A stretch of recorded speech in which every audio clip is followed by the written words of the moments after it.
Most men, even men who have been in intimate relationships for decades, have a significant blind spot when it comes to understanding what their partner is actually experiencing at the most intimate moments of their time together.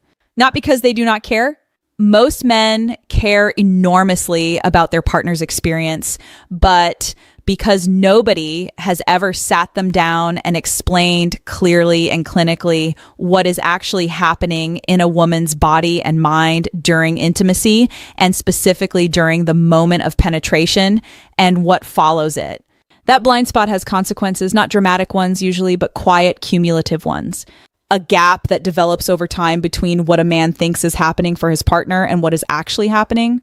A series of small misalignments in pace, attention, and presence that reduce the quality of an intimate experience that could have been genuinely profound for both people. Today, I am closing that gap. I am going to walk you through what is actually happening in your partner's body and mind during the moments of intimate connection. The physiological changes, the neurochemical shifts, the psychological dimensions of vulnerability and trust, and what she is genuinely experiencing in those moments that she may never have found quite the right language to describe. And I am going to tell you clearly and practically what understanding all of this means for how you show up in your intimate relationship.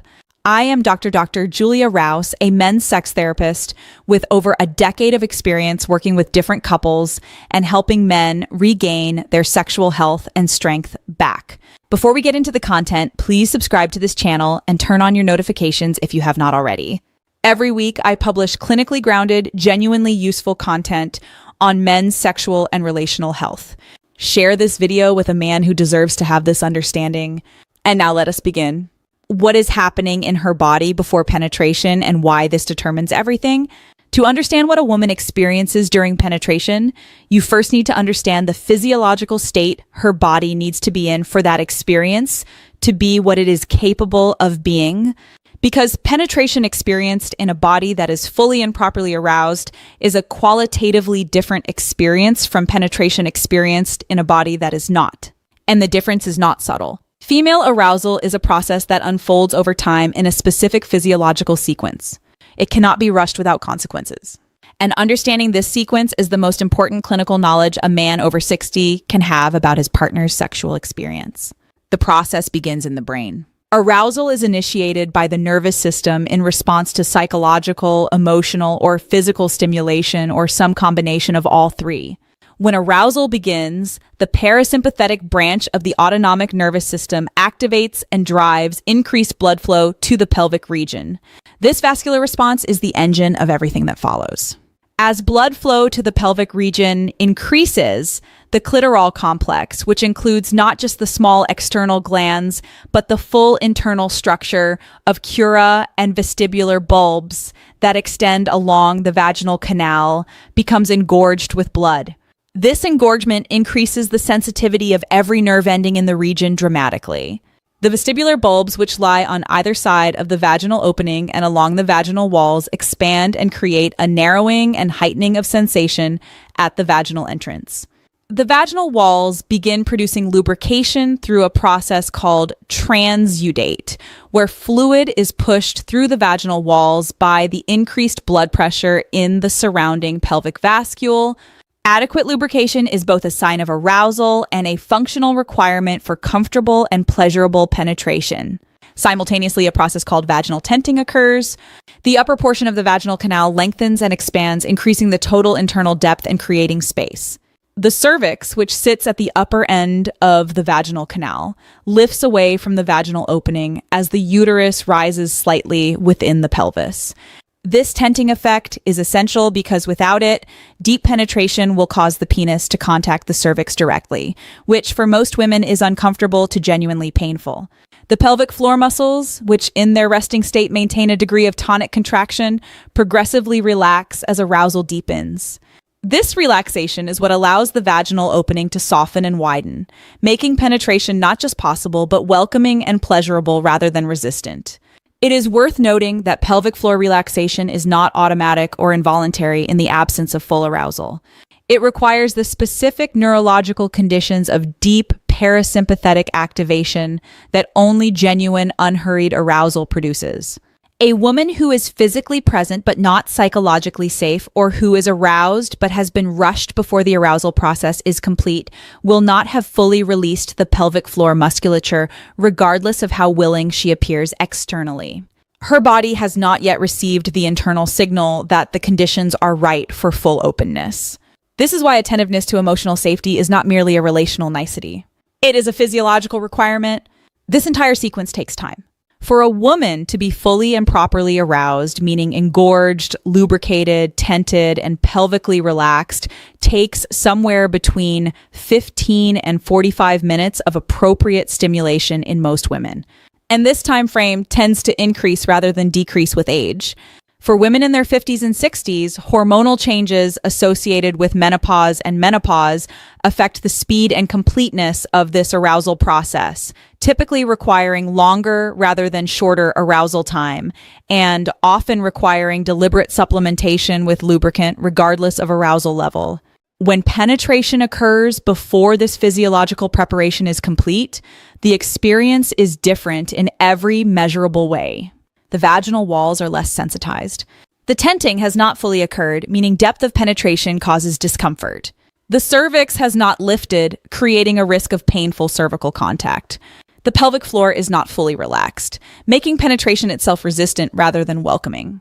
And the neurochemical state of arousal has not reached the level at which all of the signals that make the intimate experience deeply pleasurable are fully active.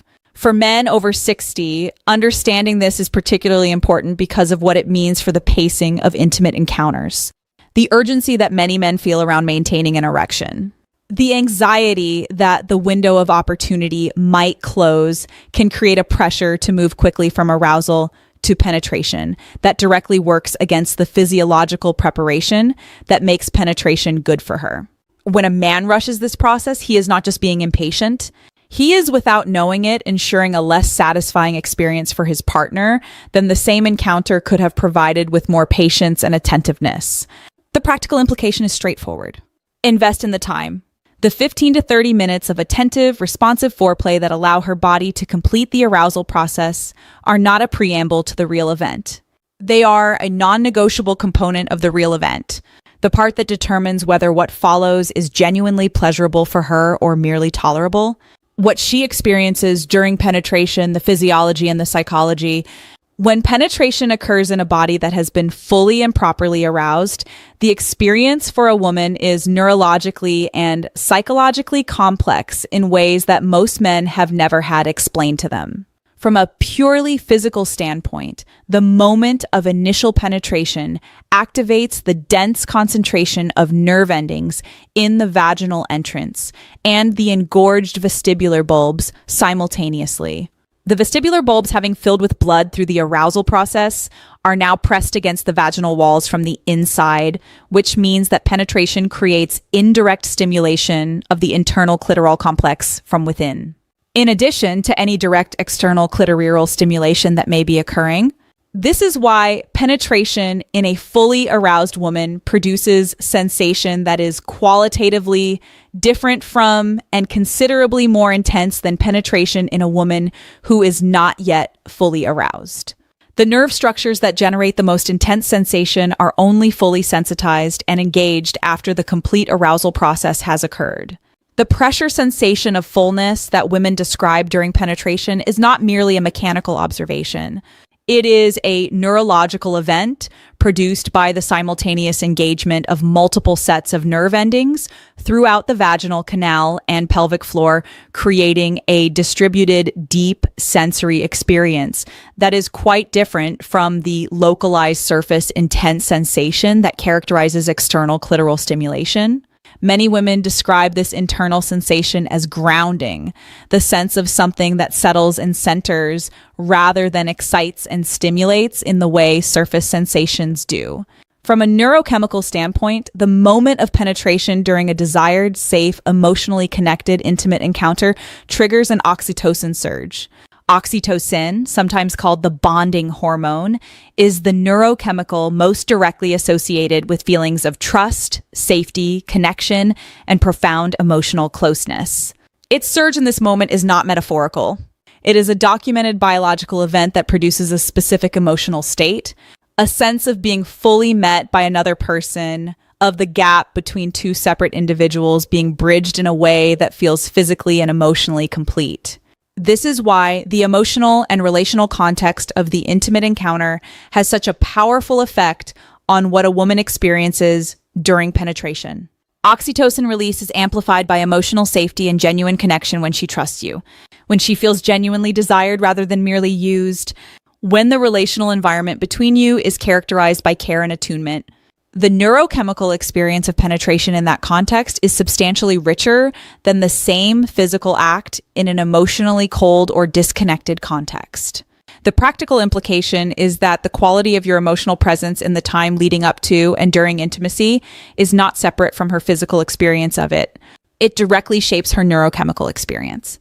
The man who is genuinely present, genuinely attentive, and genuinely invested in her experience is creating physiological conditions in her body through the amplification of oxytocin and the activation of her parasympathetic nervous system that produce considerably more pleasurable sensation than the same physical acts performed by a man who is distracted, hurried, or focused primarily on his own experience. The trust dimension, what she is giving you in that moment, there is something about the moment of penetration that most men have never been invited to think about from her perspective. And I want to address it directly because understanding it changes how a man shows up in intimate moments in a way that nothing else quite does. The physical vulnerability of penetration being entered by another person requires a degree of physical and psychological openness that has no male equivalent. To allow another person to enter your body requires trust. Not just the general trust of a relationship, but the specific trust of being in a state of complete physical openness with another person who is larger and physically stronger than you. The body has to actively choose to be permeable rather than defended. The muscles of the pelvic floor, which in their natural resting state are protective and contained, have to fully release and open. This does not happen involuntarily when trust is absent. The body knows the difference. For women over 50 who often carry the additional layer of body image anxiety that accompanies the physical changes of aging, this vulnerability is more consciously present than it may have been in younger decades. She is more aware of her own body.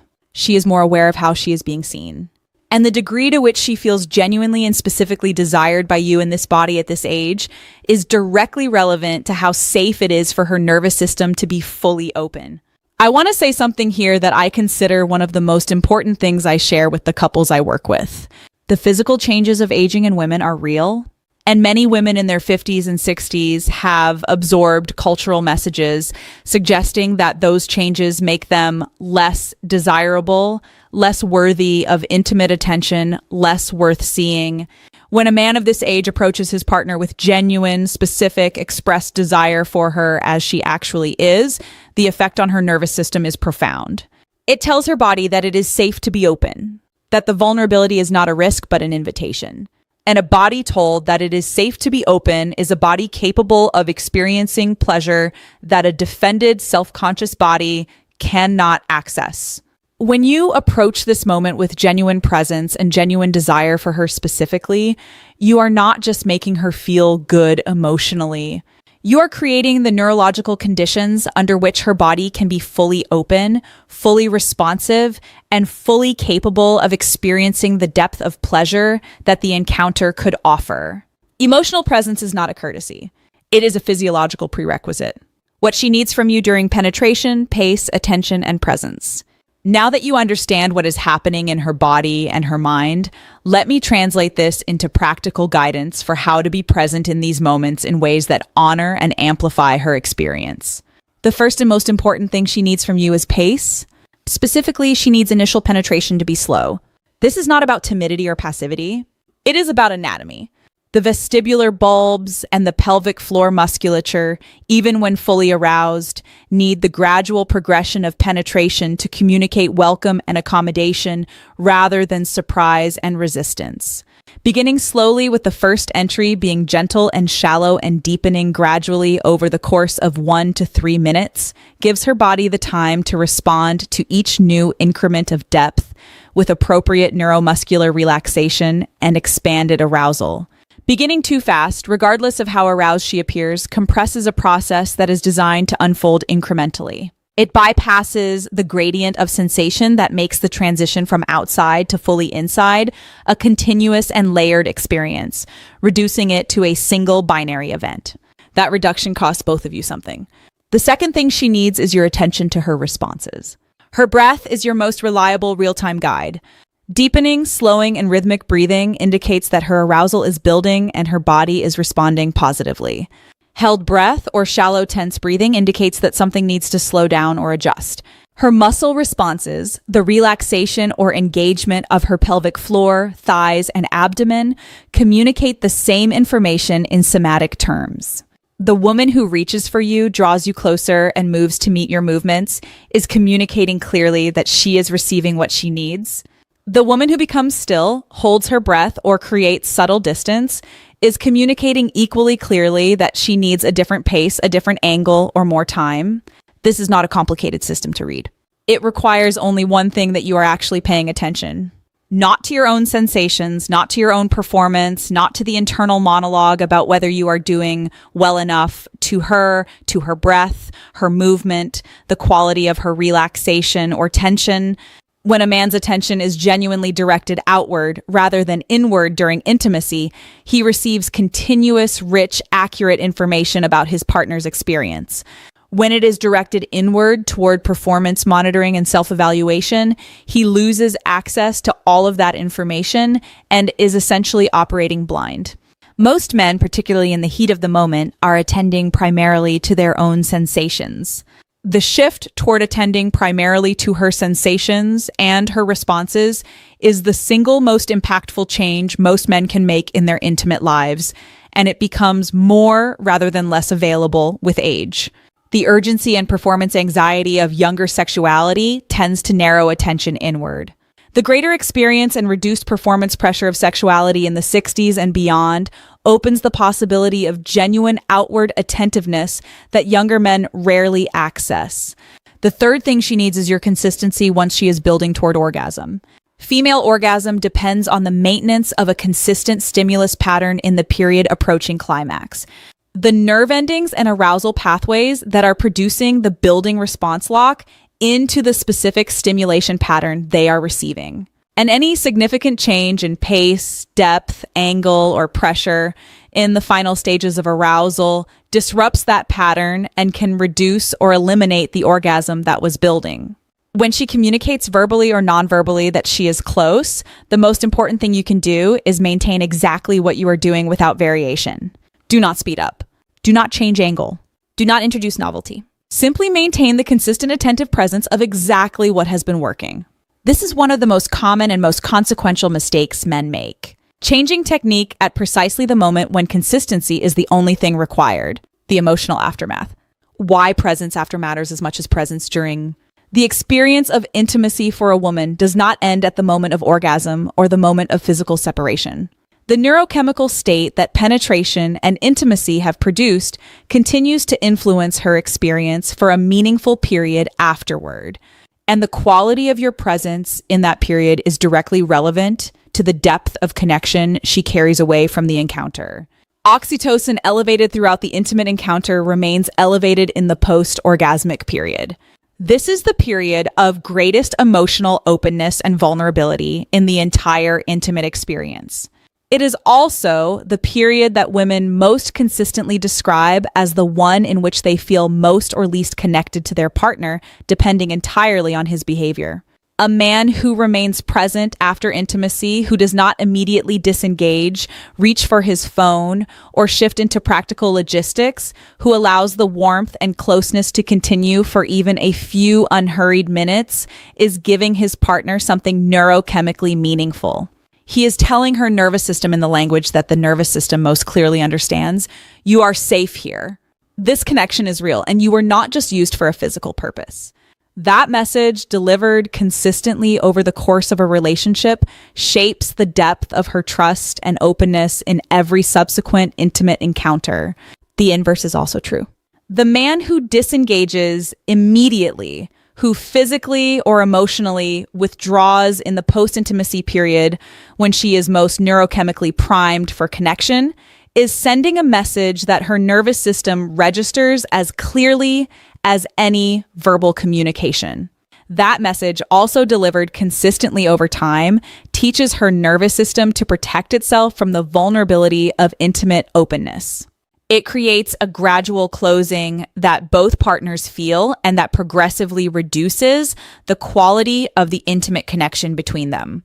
For men over 60, this understanding is particularly valuable because the post-intimacy presence is one of the areas where the experience and emotional maturity of this stage of life provides a genuine and significant advantage over younger sexuality.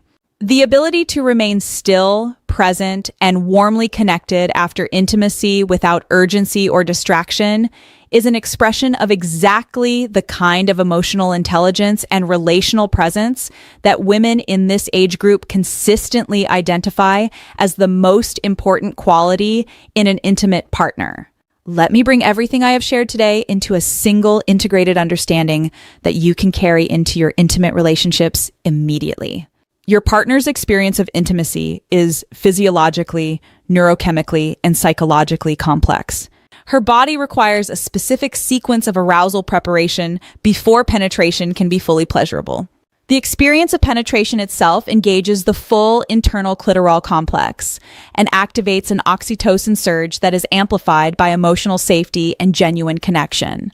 Her vulnerability in that moment is real and conscious. And your emotional presence is not a courtesy, but a physiological prerequisite for her full experience. She needs pace, attention, and ultimately consistency at the right moment. And she needs your presence to continue into the aftermath of the encounter in ways that honor the neurochemical state that intimacy has created. The man who understands all of this is not performing a series of techniques. He is genuinely present with another human being in one of the most intimate and neurologically rich experiences available to two people. He is attending to her actual experience rather than to a projected idea of it. He is offering the kind of attentiveness and care that produces the deep cumulative intimacy that both partners in a long-term relationship are capable of, but that most couples never fully access. The integrated picture I have described today represents what genuinely skilled, genuinely present, intimate partnership looks like after 60. Not impressive athleticism or elaborate technique, genuine physiological understanding, emotional presence, and the specific attentiveness that allows a woman to be fully herself, fully open, and fully met in the moments that matter most to both of you. That combination, available to every man who chooses to develop it, is what produces the kind of intimacy that deepens rather than diminishes with the passage of time. I am Dr. Julia Rouse, a men's sex therapist with over a decade of experience working with different couples and helping men regain their sexual health and strength back. If today's video gave you something genuinely new and valuable, something that shifts how you show up for your partner in your most intimate moments, please do 3 things right now. Hit the like button because it helps more men find this content when they most need it. Leave a comment below and tell me what aspect of today's conversation most changed your thinking, because I read every single comment and your responses shape what I create for this community every week. And please subscribe with notifications on if you have not already, because every week I am here with the honest, evidence-based, practically useful content on men's sexual and relational health that you deserve. I will see you in the